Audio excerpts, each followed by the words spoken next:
Purple Daily is daily Vikings entertainment. We just want the Vikings to win a Super Bowl before we die. I will ride with this group. Seriously, man. Please. And away we go.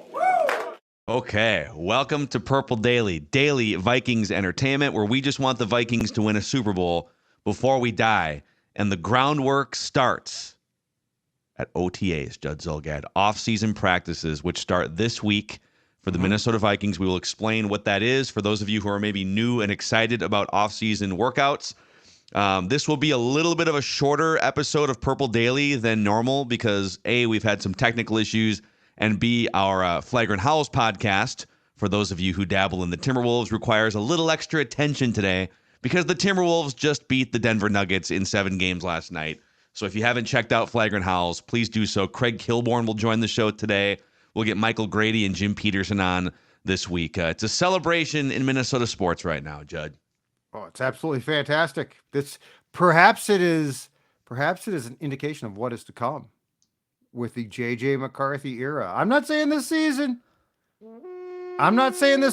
but perhaps the tide has finally turned, and that this is the new guard is here. And Edwards, right? Dude, I mean, it feels pretty fresh around here.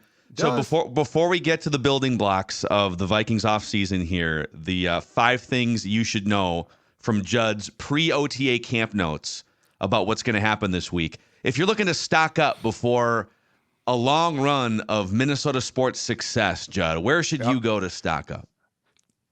This list, unlike the Vikings list, will be a short and sweet because it's just one place, Quick Trip. It's one place, and you're saying, Sports Dad, how can it be one place? I mean, I got needs. I got to get groceries. Well, I'm going to tell you right now, you are looking, it's not live, but you are looking at a Quick Trip. Looking live at Quick Trip here. But what you are looking at is you are looking at all of the delicious options that Quick Trip offers, and this is only a starting point. I mean, so if you need to go to the grocery store, you don't really. You can go to Quick Trip. If you need gasoline, guess what? Quick Trip. If you need a snack, if you need anything, Quick Trip is your one-stop shopping place. This is not your run-of-the-mill convenience store. What this is the convenience store that answers all of your needs. So make that next stop a quick one, a Quick Trip. Amen. Okay, so Judd is on the ground at these off-season workouts for us. I will make an appearance here and there, and we will tag team. But these are 5 things to watch at Vikings OTAs, part of the Judd's Camp Notes umbrella here on Purple Daily. Yep, so I'll be there tomorrow. I'll be watching very closely. Probably no field glasses. They're a little bit cumbersome as I'm walking around. But you have like a necklace thing to hang them? I could get a smaller pair as well. That's what I might do. Get a smaller pair. That's a good idea. I might in your stop. pocket. I might stop. You know what? I'll see if Quick Trip has it. But number one among the things that I think everyone, not just me, everyone is going to be keeping an eye on, JJ McCarthy's reps compared to Sam Darnold. So the last 6 years, this was the most predictable thing on earth. There would be some backups, right, in the OTAs, and those backups would get a few snaps here and there, but it would be the Kirk Cousins show, and no one questioned that, and there was never a competition. Well, quite frankly, I think that Darnold starts the season, but that being said, I think it's a competition too. And there's going to be a lot of work done with JJ McCarthy, the Vikings' first-round pick. And Phil, this to me is not hey kid, you just watch, because they're trying to cultivate him. They're trying to build him. So I am very curious, not just for are they going to butt heads in the competition, but just the overall game plan. Like, everything about McCarthy intrigues me because there's going to be a plan. Like, nothing's going to be we forgot about that, right? So JJ McCarthy's reps, for a multitude of reasons compared to Darnold in OTAs, really, really intrigue me as a starting point for things to keep an eye on. Yeah, I think my biggest question throughout the offseason here is, if you were, and I get why the Vikings are doing this, because part of the growth of J.J. McCarthy is not being thrown into the fire and being wrecked early in your career, like, ironically, Sam Darnold, the guy that's going to be in front of him, sort of shielding him from maybe stepping into that fire. But if you're trying to get the most out of McCarthy and you're trying to get him to those checkpoints as fast as possible, he needs reps at practice. So that is going to be an interesting balancing act, in that Darnold's new to the system. It's not like if it was Nick Mullins, you'd say he already knows the system. He's been here for a couple of years. He's made a bunch of starts. We can probably give Nick like 50%, JJ 50%, and Nick will be just fine. Darnold needs reps to be ready for week 1 too, because he's never thrown to these receivers. He's never played in this exact system before. He's played in like variations of it, but what percentage of, and also when you say reps, is it first team, second team? Is Justin Jefferson going to be there? And I know we'll get to that later on here. There's a lot of variables here that kind of play into even like the quality of the reps versus just how many reps you would get in these practices. Yes. And just a small thing here, but who gets attention? Like, does O'Connell and McCown, do they work with Darnold? Does one of them work with McCarthy? Again, McCarthy is the project here. Like he's the golden child, and he should be, right? So like there's a lot of, I mean, for a franchise that, to go back to what I said before, for 6 years had it's Cousins, right? Yeah. Now it's going to be a balancing act, and it's going to be incredibly intriguing. I do think that this is going to be the first step toward getting a feel for if there's a chance in hell that McCarthy does start early on. Like if there's all of a sudden a bunch of reps going his way and a bunch of work, and Darnold becomes the, not outcast, but it's like, hey, Sam, just wait. Then I think that will show something. I think the situation is going to show itself. Another thing too to watch for, JJ McCarthy has been this incredible leader, even as a 17-year-old recruit during that pandemic season. We were going over some of the tweets that he was putting out when Michigan was going through a hard time and getting smoked by Wisconsin. They lost, I think they lost to Indiana for the first time in a bunch of years, and people wanted Jim Harbaugh fired. And it was 17-year-old recruit JJ McCarthy that went on Twitter like an adult, right, and explained why everyone should be calm. Here's the work that these people are putting in. Like, he's been a natural leader he's like 5 or 10 years ahead of where most people would be as they become great leaders. Sam Darnold, is he going to be able to come in here and command this team as the quarterback of the present and the future? Or is it going to be very obvious to everyone involved, coaches, players, certainly fans, that, JJ's actually the leader here, even though he has 6 fewer years of NFL experience? Like, that dynamic, I'm not saying they're going to be butting heads. I think they're going to work well together, but like, how will the team gravitate to both of them? All starts tomorrow. And that's why that is number 1 in the 5-pack of OTA talking points. Mm-hmm. Number 2, what tricks does defensive coordinator Brian Flores have up his sleeve in year 2? So you'll remember in one of our many OTA minicamp shows a year ago, I came back and said, Josh Metellus is all over the place. He's being used in different situations. And we got some pushback of, well, it's OTAs. Of course he is. This is what they do. But then when the season starts, he won't resemble this. And then, of course, we found out, no. Brian Flores was 100% gearing up for how he was going to use Metellus, who, by the way, I think is going to play an important role again. But I also think that there are going to be curveballs thrown here. I think in year 2, because every offense now that the Vikings are going to play has had time to digest things, watch film, right? And so, for instance, Dallas Turner with Van Ginkel and Grenard adds a really interesting dynamic. The corner, the safeties are good, but the linebackers, I think, with Cashman and Pace are probably more solid now. My point is, do they play 3 safeties as much? Does Turner, Van Ginkel, or Grenard get used in some type of odd role? Like, there's a lot of things here, and 2 things. One is, I think, to his credit, Flores, mad scientist. I think he loves this stuff, which is awesome. It's fun to watch. But 2, he knows that if he rolls out the exact same schemes, these people have done nothing but lock themselves in closets and watch film. So what wrinkles, what new things do we see when it comes to Brian Flores' defense? Yeah, this is a really, I mean, the quarterback stuff is going to be that's going to be the most popular thing on the menu, right? When you go watch practice. But this is going to be fascinating because he kind of changed his defensive scheme week by week, and even like leading into the season, he's like, hey, we're going to do some stuff here that doesn't make sense based on everything you guys know about football. And we're going to rush the passer with extra men. We're going to blitz, send pressure more often than any team in the NFL. I don't think he wants to repeat that high of a blitz rate. But if you look at some of the patterns from last year to what you were saying, and how many of these patterns are they going to keep leaning on versus tweak? So I found like 4 sort of macro patterns that are worth looking at. Number one, they always had 3 safeties on the field last year, almost without exception. They had 3 safeties, and I'm including Josh Metellus as a safety, who played almost every snap, Harrison Smith and Cam Bynum being the other ones. Do they scale back on that to what you just said? They usually had 1 or 2 down linemen on the defensive front, not counting edge rushers. Harrison Phillips played a career-high 850-plus snaps, and then Jonathan Bullard was out there for over half the snaps, too. And then sometimes they'd put a 3rd down lineman if it was more of a run-heavy situation. Oftentimes, they'd only have 1 linebacker on the field, like 1 true non-edge rusher linebacker. He was either Ivan Pace or Jordan Hicks, depending on the situation. And only sometimes did they have 3 edge rushers on the field. It was largely 2 edge rushers. But if you start counting the bodies on this defense, they've got like 14 dudes that you can make a case should be on the field or position slots. So 3 down linemen, probably not all 3 at the same time a lot, but Harrison Phillips, Jonathan Bullard is still on the team, and then Jerry Tillery is a former high draft pick that they brought in.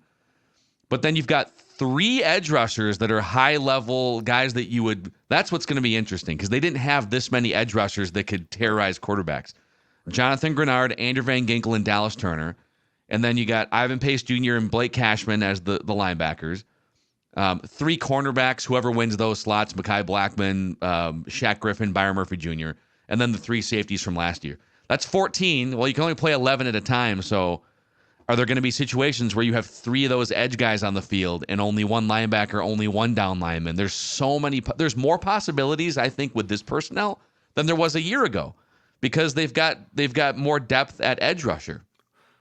On passing downs, what I'm curious about is, do they have, with one of those 3, Van Ginkel, Grenard, or Turner, do they have the ability or confidence to use one of them as an interior pass rusher? Because we didn't really see that last year. I mean, Daniil moved around a little bit, not as much as I thought he would, but there's no question the defensive personnel as we sit here in May of 2024 is better than it was last year.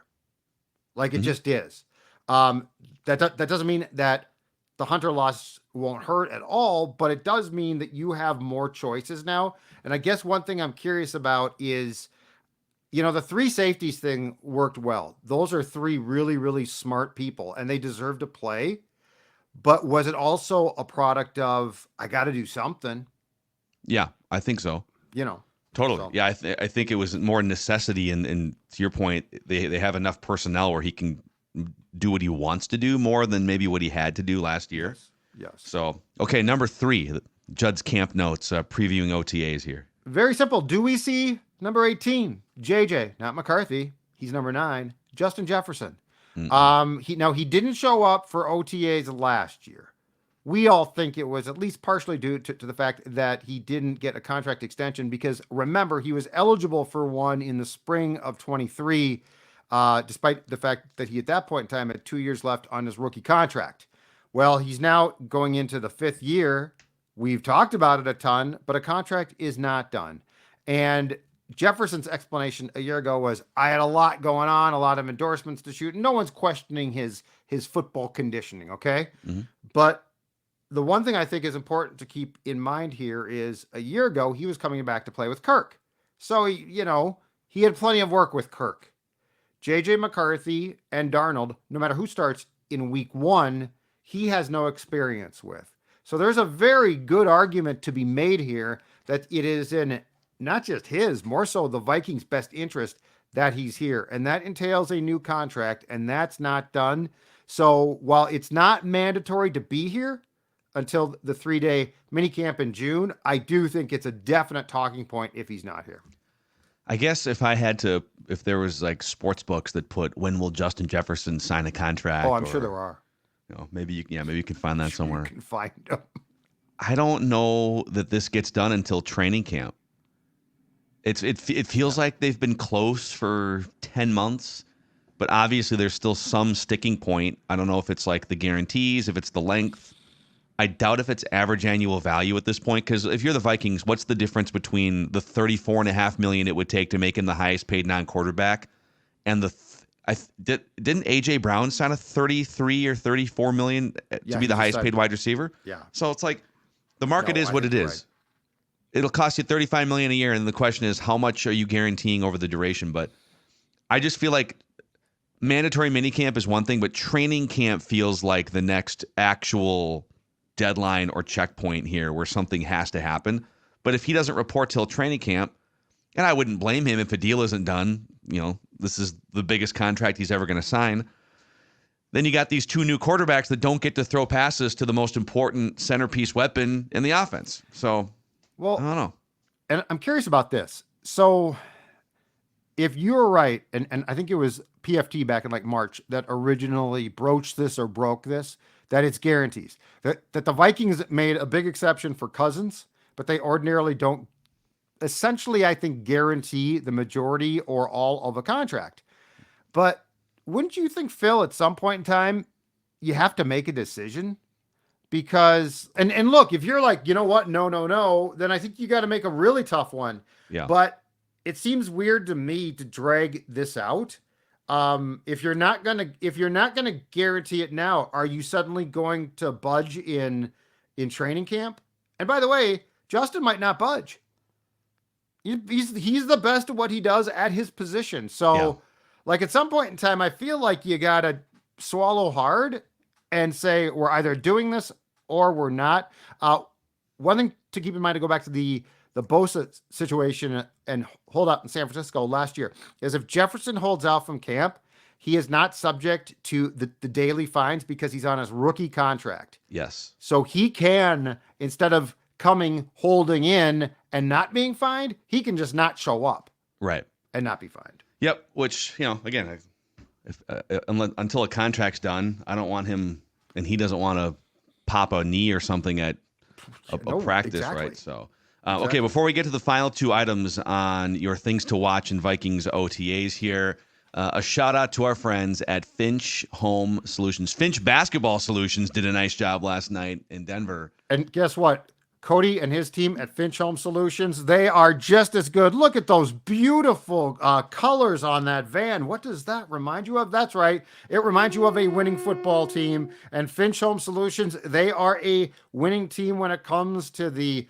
electrical needs in your home. They're fixing everything, big and small, upgrades to current systems, electrical servicing, storm damage, breakers tripping. It's springtime, and so last night I heard it, the thunder and lightning rolling through. Guess what? That can mean issues in your home. Cody and his club want to make your house safe, and they are going to take care of any of those electrical needs that you might have. 612-357-2604 or finchhomesolutions.com. finchhomesolutions.com. Fast, courteous, professional, everything that you could possibly want. And they'll talk some football with you as well. Just make sure you tell them the boys at Purple Daily sent you. Yeah, and that's the interior. What about the exterior of your home, your landscaping area? Well, that's where Bachman's comes in.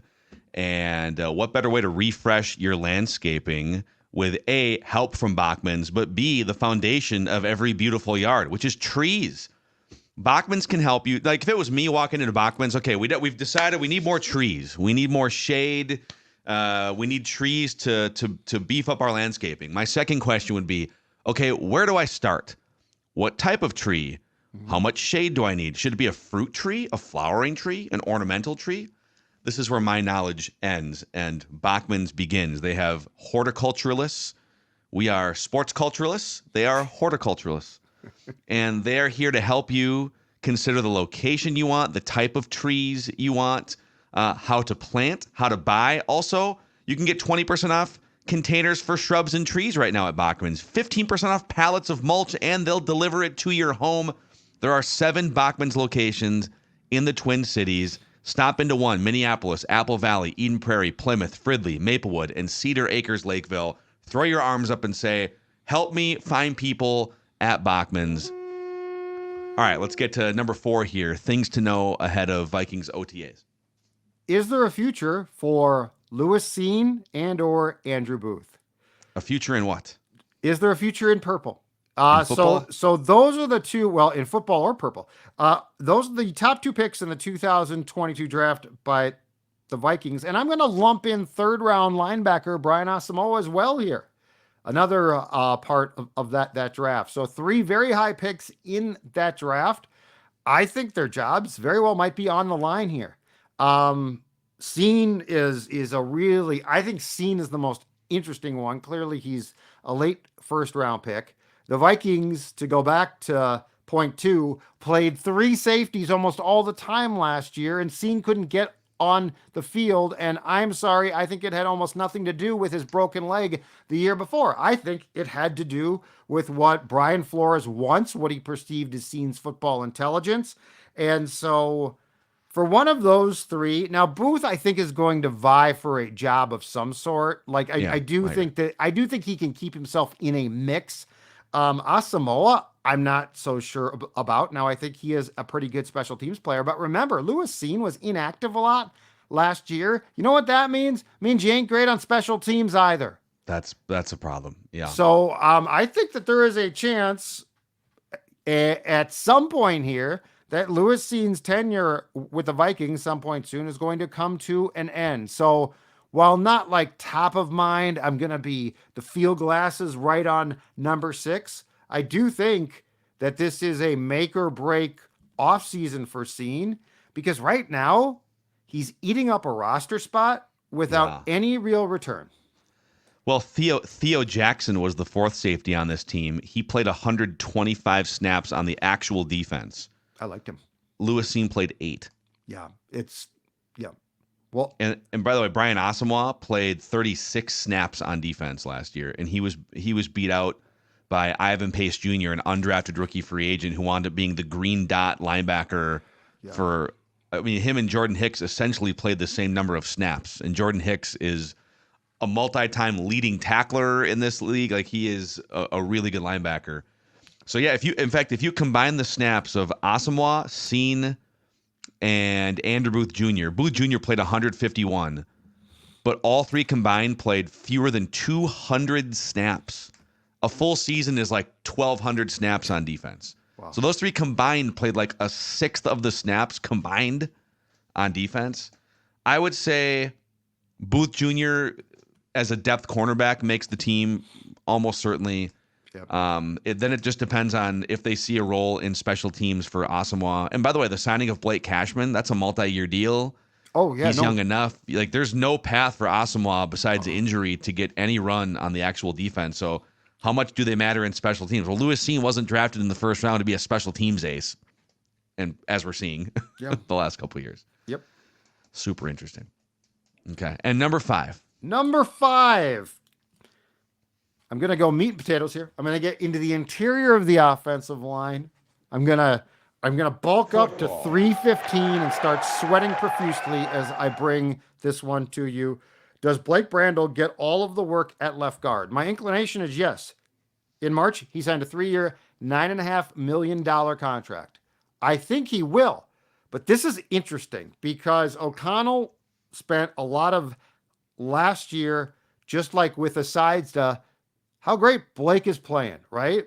Brandel's and at the time you're like, oh, that's cool. Well, clearly it was an effort to sort of boost up Brandel to be like, oh, no, I see this guy as a starter. Mm-hmm. Very interesting here. And I do think that starting with tomorrow and then going through the rest of the offseason camps and training camp, you're going to make a decision again. Is this kid set to start, or are we going to see sort of a Dalton Reisner part 2, right? Where you go out and sign a guy late in training camp or once the season starts. Anyway, left guard, Blake Brandel. Is he the guy? If it's an audition, it starts in earnest on Tuesday. I think he's very much the guy, barring a Reisner signing. Or like they signed this Dan Feeney, the mulleted, mustached interior. Yeah, he's just kind of a depth guy. Yep. So it is Blake Brandel's job to lose again, unless Dalton Reisner comes in hot, kind of like he did last year. But he didn't sign until the season was already started. Right. Last year. So you go in with a big question mark at left guard and Blake Brandel. Garrett Bradbury, if he's healthy, is a league average center. You know, he's not as bad as maybe he was a couple years ago. And then Ed Ingram got better last year at right guard, but he's still not like a top half of the league right guard. But he does have the most upside and potential going into year 3. Sometimes guys start to click around that time. So how many years in a row running are we here of the Vikings having a bunch of giant 300-pound question marks along the interior of the offensive line? Now, Sam Darnold and J.J. McCarthy, I believe, are both more athletic and younger and more spry than Kirk Cousins. Right. But we're not talking about Lamar Jackson caliber athletes being able to just sort of scoot their way out of danger. No. And it's changed so much now that the defensive tackles, they can rush now. Like, they're good. It's not the old, I'm going to stop the run, and if I get to the quarterback twice a year, I'm happy. It's, I'm coming to beat your ass. So this is going to be pretty important. I think it becomes more important if and when McCarthy plays. Yeah, because you're going to want him to. I mean, at Michigan, he didn't have to. You know, he was definitely chased, and there's that clip of Dallas Turner trying to track him down in the college. That offensive line, as I recall, was really good. Correct? Yes. So 100%. So those are the 5 things for you to know going into Vikings organized team activities. Another way of saying that is practice. The Vikings starting to practice. Who cares what it is? It's football. Oh, we should come up with a clever name, a brand, organized team activity. The NFL figured out, you know what? The genius is we don't need that. It's called Good Morning Football. You know why? Because it kind of canceled that show, right? Well, it's coming back now. Total Access has been canceled. And The Insiders is going to prime time. Our guy Tommy P might have gotten a nice bump in pay. I hope so. It's a good show. The Insiders is now in prime time. Total Access gone. We should move Purple Daily to prime time for the season. We'll see. We'll talk to our agents. A real quick shout out to our friends at Federated Mutual Insurance Company as well. We know there's business owners that consume Purple Daily on a regular basis. So if you're a business owner, do you have a plan in place to stay focused on safety and preventing claims? Of all the things you're worried about, maybe that area is something that you're not as well versed in. Well, let the team at Federated help support your business. They offer a customizable lineup of industry-specific coverages and risk management services to help you continue your winning streak as a great business owner. At Federated Mutual Insurance Company, it's our business to protect yours. Find out more at federatedinsurance.com. All right, we'll send Judd out tomorrow to TCO Performance Center with his field goggles, maybe not, some sunscreen, hopefully. Smaller ones. Sunscreen this time of year, you think? It's a little gray, you know. The UV. I mean, July, Check the index. All right. Be safe in July. All right, that's a wrap on Purple Daily. We'll see you guys tomorrow.